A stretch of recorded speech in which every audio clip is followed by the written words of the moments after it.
네, 강프로입니다. 자, 포스코 DX 보겠습니다. 자, 포스코 DX 2.3% 빠진 게 금요일이고요. 자, 올라가는 과정에서 지금 역배열 상태에 있는 이런 상황에서는요, 저항을 받습니다. 저항을 받을 수밖에 없어요. 그런데, 자, 주가는 충분히 빠졌다. 더 이상 추가적으로 빠질 수 있으려면 실적이 아예 안 나오거나 그런 상황이 발생을 해야 되는데, 일단 첫 번째, 실적이 굉장히 호실적을 계속해서 만들어가고 있습니다.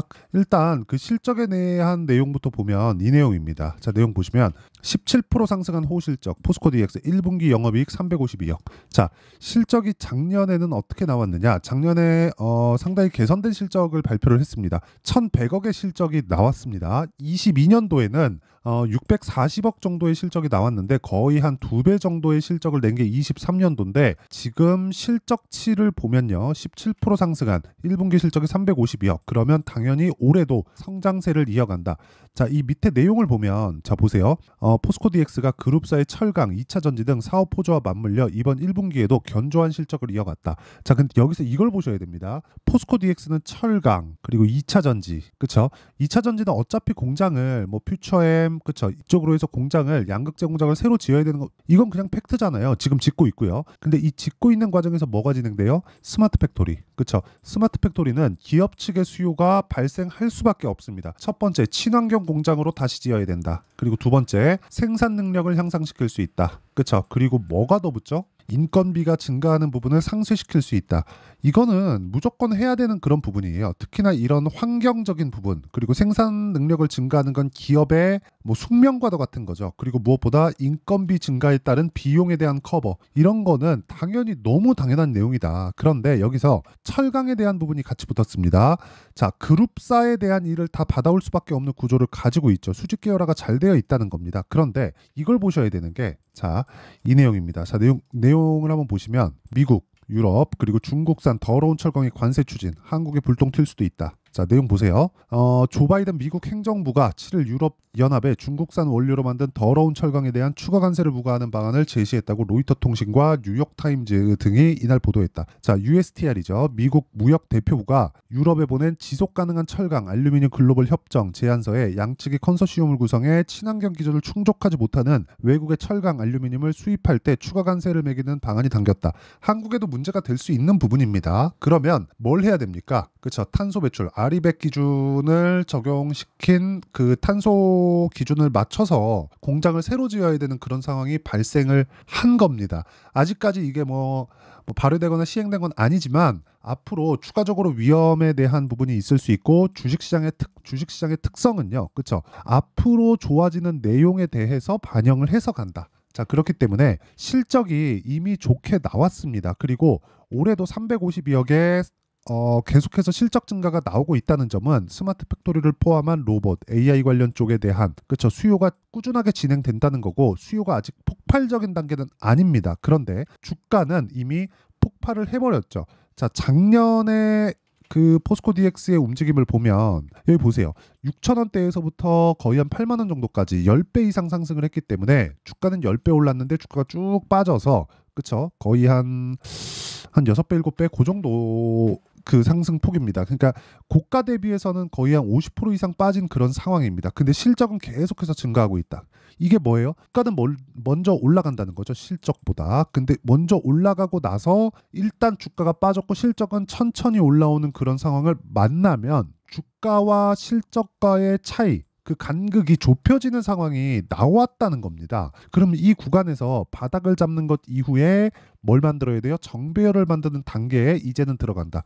그러기 위해서는 첫 번째 22평을 돌파해야 되는 그런 상황이 있는데 22평 돌파는 시간적인 문제다. 그래서 우리는 22평 돌파하고 62평이 내려오면서 정배열 만드는 구간 동안 타점을 잡아야 되는 상황에 있습니다. 더 이상 추가적으로 나쁠 수 있으려면 2차 전지 사업이나 그런 부분들이 더 안 좋아져야 되는데 에코프로비엠 이미 적자 돌았고요. 포스코 퓨처엠도 철강이나 그런 부분 제외하면 적자를 보고 있다고 보는 게 맞고요. 무엇보다 그 구간에서 최악의 상황을 지나고 있는 그런 상황이기 때문에 우리는 무조건 여기서 돌파하는 구간에서 타점을 잡아야 되는 그런 상황에 있습니다. 그리고 그 타점에 대한 부분을 이해했을 때 이 정도의 수익을 낼 수 있다. 자, 실제 제 계좌에서 일어나고 있는 상황입니다.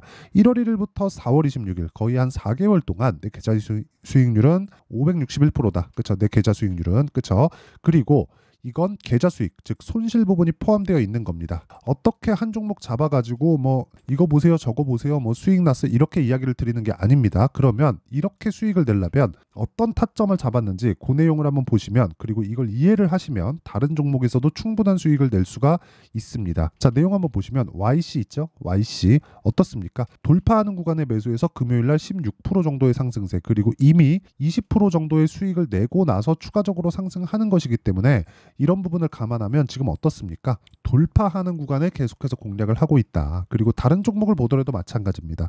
예를 들어서 뭐 반도체 쪽이 계속해서 강한 움직임을 보이고 있죠. 뭐 자람 테크놀로지나 이런 종목들 보면 올라가는 구간에서 계속해서 매수를 한 결과 3거래일 동안 75% 정도의 수익을 내고 빠졌고요. 그리고 이런 부분을 10억 만들기 프로젝트를 진행하고 있는 강프로의 소통방에서 진행하고 있다. 자, 내용 한번 보시면요. 시장가 매수 선익 시스템 8시 49분 정확하게 장시작 전에 공유가 되고요.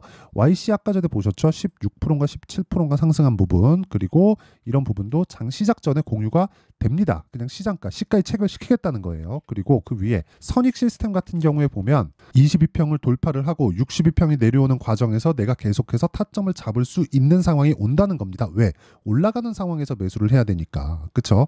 그리고 그런 부분을 제가 소통방에서 10억 만들기 프로젝트로 진행하고 있으니까 구독과 좋아요 2개 눌러주시고요. 상단에 있는 전화번호로 구독 또는 10억이라고 문자 보내주시면 제가 소통방 입장 링크를 순차적으로 공유를 해드리도록 하겠습니다. 그러면 제가 어떤 종목을 공략을 하는지, 그리고 이 종목군들, 그쵸, 올라가는 종목군들을 왜 공략하는지 원리에 대해서 이야기를 드렸고, 그로 인한 성과가 어느 정도 나오는지까지, 그쵸, 그런 부분을 이야기를 드렸죠. 그러면 이 내용을 토대로 우리가 포스코 DX를 기술적 분석을 간단하게 해드릴게요. 정배열 전환이 필요하다. 정배열 전환하기 위해선 첫 번째 22평을 돌파를 해야 된다. 22평은 이미 붙어있는 상황이지만 이 구간에서 횡보만 하더라도 추가적으로 나빠지려면 뭐 해야 돼요? 완전히 박살 나야 돼요. 그냥 뭐 스마트 팩토리든 뭐 로봇이든 뭐든 아예 그냥 다 박살이 나야 됩니다. 근데 그럴 상황이 나올 수 있어요? 지금은 없다. 지금은 없습니다. 그런데 지금은 없지만 가만히 있더라도, 그쵸, 주가는 먼저 빠졌으니까 고가 대비해서 어느 정도까지 빠진 거예요? 막 60% 70%씩 빠졌죠.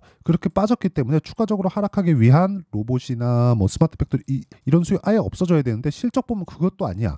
그럼 실적은 천천히 올라오고 주가는 다 빠졌으니까 괴리율이 줄어들고요. 가만히 있더라도 22평은 만나게 되어 있고, 여기서 횡보를 1주에서 2주 정도 더 하게 되면 62평의 기울기도 가파르게 떨어지기 때문에 가만히 있어도 정배열 구간이 만들어진다. 그리고 나서 우리는 타점을 잡는 게 중요하다. 그쵸? 왜? 정배열 구간에서 저항권을 아래에서 넘어가는 겁니다. 이런 구간에서 세력들은 뭐래요? 개미털기를 지속적으로 하고 있는 거다. 그러면 이런 내용을 어디서 공유를 해요? 아까 전에 제가 말씀드렸었던 소통방에서, 그쵸? 소통방에서 공유를 하고, 금요일 날도 선익 시스템으로 상한가를 먹었다. 자, 그러면 이 내용을 가지고 제가 뭐래요? 10억 만들기 프로젝트를 진행하고 있고, 구독과 좋아요만 눌러주시면 입장 가능하고요. 상단에 있는 전화번호로 구독 또는 10억이라고 문자 보내주시면 제가 소통방 입장 링크를 순차적으로 공유를 해드리도록 하겠습니다. 자, 그러면 이렇게 가격을 잡는 원리가 있겠죠. 그 원리에 대한 부분은 여기 포스코 DX의 가격과 단기 보유 전략, 그리고 지금 그 포스코 DX의 상황이 굉장히 안 좋기 때문에 제가 포스코 DX의 정배열 전환 이후에 실시간 타점을 문자로 공유를 해드리도록 할 테니까 구독과 좋아요 눌러주시고 상단에 있는 전화번호로 DX, 자, DX라고 문자 보내주시면 제가 포스코 DX의 실시간 타점 그리고 단기 보유 전략을 함께 공유를 해드리도록 하겠습니다. 자, 내용 정리하면 그렇습니다. 미래가치를 반영하는 주식시장, 올라가는 종목을 매수해야 내가 단기간에 수익을 낼 수 있다. 근데 포스코 DX는 먼저 빠졌다. 근데 실적은 좋아지고 있으면 실적과 주가의 괴리, 즉 간극이 좁혀지고 있는 거고, 지금 정배열 구간부터 공략을 했을 때 단기간에 수익을 낼 수 있는 상황을 만들 수 있는데, 그런 부분을 만들려면 내가 타점에 대한 이해가 필요하다. 그런 타점에 대한 이해를 했을 때 어떻게 분류하고 어떻게 판단을 해야 더 수월하게 할 수 있는지, 그리고 성과는 어느 정도 나올 수 있는지, 그 내용에 대한 부분을 제가 다 이해시켜 드리도록 할 테니까 영상 끝까지 시청하시고요. 모든 분들이 성공 투자하셨으면 참 좋겠습니다. 자, 24년도가 돼도 여전히 시장은 녹록지 못합니다. 이런 상황이 벌어지는 건 어쩔 수 없습니다. 이런 상황에서도 수익이 나는 종목들의 구조는 변하지 않습니다. 즉, 대시세 종목에 대한 구조는 변하지 않는다는 거고, 실제 제가 소통방에서 지속적으로 이야기를 드리고 있는 내용도 대시세 종목이나 시장 주도주를 공략하는 건 철저하게 가격 분석을 하라고 이야기를 드리고 가격 분석 이후에는 이슈에 대한 파악 그리고 이슈를 파악하고 나서는 다시 내가 얼마에 매수할지 그 타점에 대한 부분을 지속적으로 언급을 하고 있습니다. 자, 근데 생각해 보세요. 1월 달에 시장이 굉장히 어려웠습니다. 어려운 상황에서의 어떤 종목들이 강했냐 보면 반도체와 그리고 바이오입니다. 자, 실제 여기 보면요. HLB에 제가 실제 매매한 내용을 띄워놓고 보여드리고 있는데 1월 22일부터 매매를 시작해서 4일 동안 31%의 수익 마감이 됐고요. 그리고 여전히 신고가 종목입니다. 자, 그리고 그 다음 어보브 반도체 이름을 보시다시피 반도체 종목이죠. 그리고 AI 반도체는 지속적으로 강세를 보이고 있습니다. 이 종목도 신고가를 먼저 달성한 이후에 제가 21%의 단기간에 21%의 큰 수익을 내고 마감이 됐습니다. 다시 재공략을 준비하고 있고 이런 부분은 소통방에서 다 공유를 해드립니다. 자, 그리고 그 다음 코세스. 자, 코세스 같은 종목도 당연히 그쵸 신고가 종목이고요. 그리고 반도체 종목입니다. 이 종목도 영업일 기준에서 이틀 동안 대략 한 15%의 수익 마감이 됐습니다. 내용을 한번 보시면 어떻습니까? HLB를 포함해서 뭐 30%, 20%, 뭐 15% 이런 식의 수익이 지속적으로 발생하고 있는데 이 세 종목 모두 다 신고가 종목이고 1월 달에 시장이 약세를 보이고 있는 구간에서도 강했었던 그런 종목입니다. 특징점이 하나 있는데 그 이슈에 앞서서 가격이 먼저 반영했다는 거죠. 자, 근데 그게 기업 밸류업 프로그램이라고 하죠. 그 종목들도 마찬가지입니다. 오늘은 그 부분에 대해서 이야기를 드릴 텐데 그렇게 제가 가격을 먼저 보고 이슈에 대해서 파악하는 이유는 결과적으로는 큰 시세를 먹기 위한 사전 준비 작업입니다. 실제로 큰 시세를 먹기 위해서 사전 준비 작업을 했을 때 여기 레인보우 로보틱스 127% 그리고 ISC 98% 그리고 한미반도체 97%의 큰 수익을 내는 상황을 만들 수 있습니다. 어떤 식으로 소통방에서 진행됐는지 그쵸 그 상황을 제가 이야기를 드린 건데 이런 상황도요 당연히 신고가를 공략했을 때 가능한 겁니다. 자, 그러면 이번에도 마찬가지입니다. 그쵸 정부 주도의 코리아 디스카운트 해소 방안이 2월 달에 발표를 하고요. 그리고 2월 달에 발표된 내용을 토대로 주가가 움직이는 게 아니라 이미 움직인 내용이 있죠. 실제 이 내용은 크게 중요한 게 아니라는 겁니다. 실제 움직인 내용을 보면 자, 기아차입니다. 실제로 12월 달에 신고가를 만들어 놓고 정부에서 입김을 불어 넣으니까 순식간에 기아차를 포함해서 현대차 같은 거대 기업들의 주가가 2주도 채 되지 않아서 40% 정도의 큰 시세를 냅니다. 자, 그러면 우리는 어떤 종목을 봐야 될까요? 이슈를 파악해야 되는 것도 맞지만 철저하게 가격에 맞춰서 매매를 해야 되는 게 당연히 중요합니다. 정부가 주도하는 정책 방향이 있겠죠. 그 방향에 맞춰서 우리가 종목을 찾을 필요가 있다.